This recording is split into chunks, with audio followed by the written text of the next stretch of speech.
राधे राधे बच्चों। अब हम मास डिस्ट्रीब्यूशन के बारे में समझते हैं। तो किसी भी सिस्टम में मास का डिस्ट्रीब्यूशन हम दो तरह से देखते हैं। एक तो होता है डिस्क्रीट मास। डिस्क्रीट मास का मतलब सिस्टम जो है पॉइंट मासेस से मिलकर बना हुआ है।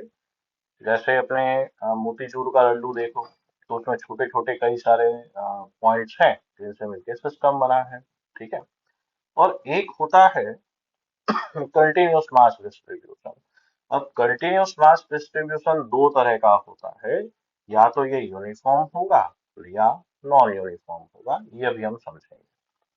तो अपने पास में जो कंटिन्यूस मास डिस्ट्रीब्यूशन हुआ, उसे हम फिर तीन तरह से देखते हैं। Linear mass density, surface mass density and volume mass density. Linear mass density का मतलब है कि जो मास है वो लेंथ पर डिस्ट्रीब्यूटेड है। फॉर एग्जांपल धागा। जो धागा होता है, धागे में मास लेंथ पर डिस्ट्रीब्यूटेड होता है। तो देखो, कैपिटल एल लेंथ पे मास है एम, तो यूनिट लेंथ पे मास एम बाई एल। तो यहाँ पे हमने delta m by delta l लिखा। इसका मतलब हम उसके छोटे छोटे पार्ट्स के बारे में बात कर रहे हैं। तो it is del m by del l. Okay. तो ये लीनियर मास डेंसिटी हो गई, इसका यूनिट क्या होगा, किलोग्राम पर मीटर। अच्छा, इंपॉर्टेंट चीज, it is only for one dimension, क्योंकि धागा है, वायर है, तो वन डायमेंशनल है ना। तो लीनियर मास डेंसिटी हमेशा कैसी होती है बेटा, वन डायमेंशनल। चोट हो गई। ये one dimensional, two dimensional, three dimensional कुछ भी हो सकता है। अरे भैया, जो धागा है, आप धागे का सर्कल भी तो बना सकते हो।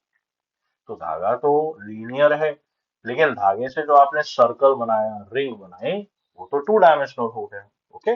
तो लीनियर मास डेंसिटी का मतलब मास लेंथ पर डिस्ट्रीब्यूटेड है, लेकिन उससे बनने वाला ऑब्जेक्ट वन, टू या थ्री डायमेंशनल कुछ भी हो सकता है। सरफेस मास डेंसिटी, मास जो है एरिया में डिस्ट्रीब्यूटेड है। फॉर एग्जांपल खाखरा, है ना। तो खाखरे का सरफेस एरिया होता है पापड़, पापड़ में सरफेस एरिया है ना। थिकनेस कम है। तो कहने का मतलब जहां पर मास एरिया पर डिस्ट्रीब्यूटेड हो, सरफेस पर डिस्ट्रीब्यूटेड हो, हम वहां पर सरफेस मास डेंसिटी लेते हैं। तो surface mass density DM by D है, और इसका यूनिट किलोग्राम पर मीटर स्क्वायर हुआ।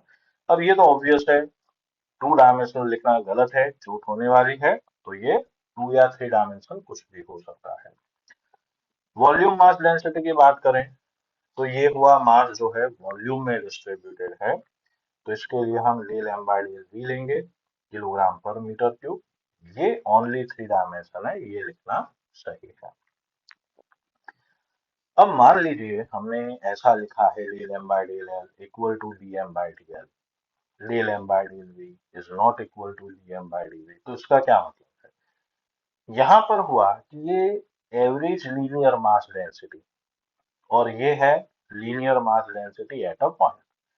तो जब ये दोनों चीजें बराबर हों, तो हम यूनिफॉर्म मास डिस्ट्रीब्यूशन कहेंगे। और जब average mass density, average volume mass density और volume mass density at a point बराबर ना हो, तो वो नॉन यूनिफॉर्म मास डिस्ट्रीब्यूशन हुआ। फॉर एग्जांपल आलू का पराठा। अब आलू के पराठे में हर जगह पर आलू बराबर आए जरूरी नहीं है। ठीक है। तो ये नॉन यूनिफॉर्म मास डिस्ट्रीब्यूशन हो गया। तो हमें समझना चाहिए, d m by d l का मतलब हो गया average mass distribution per unit length. Dm by dl का मतलब होता है mass distribution at a point. गलती से हम इसको इंस्टेंटेनियस मास डेंसिटी कहते हैं, जो नहीं बोलना चाहिए, क्योंकि इंस्टेंटेनियस का मतलब टाइम इन्वॉल्व हो रहा है। तो डीएम बाई डीएल का मतलब मास distribution at a point. Radhe Radhe बच्चों।